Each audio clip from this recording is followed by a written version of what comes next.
Watu wawili wamefariki baada ya kuteketezwa na moto uliozuka usiku wa kuamkia leo katika eneo la Makunga, viungani mwa mji wa Kitale.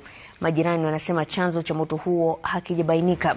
Moto huo ulioanza mwendo wa saa 9 usiku ulimwangamiza mwanamke mmoja pamoja na mmiliki wa ploti hiyo.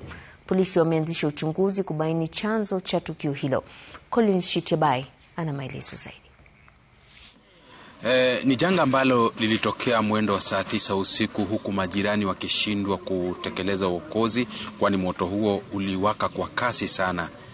Jirani next ndiye alipika nduru baada ya kusikia moto na ikashika hivyo, na jirani akapika nduru, tukasikia tukatoka nje, hata tulifikiria ni wezi.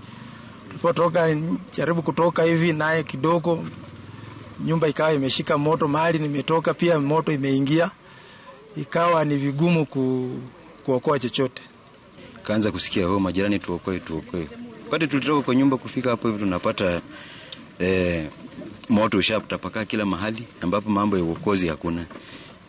Kwa sasa wakazi wa eneo hili wanaendelea kukadiria hasara kutokana na janga hili, huku wakiitaka idara, vyombo vya usalama kuhakikisha kwamba inafanya uchunguzi wa kina.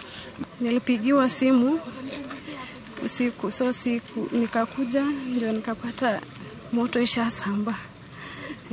Moto ilikuwa ishasamba kila mahali, sikuokoa anything. Tumepoteza kila kitu. Aswa mimi nimepoteza kila kitu hapo.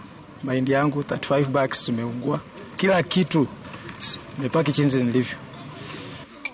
Kwa sasa polisi wameanzisha uchunguzi kuhusiana na kisa hiki ili kuvumbua chanzo cha moto huu.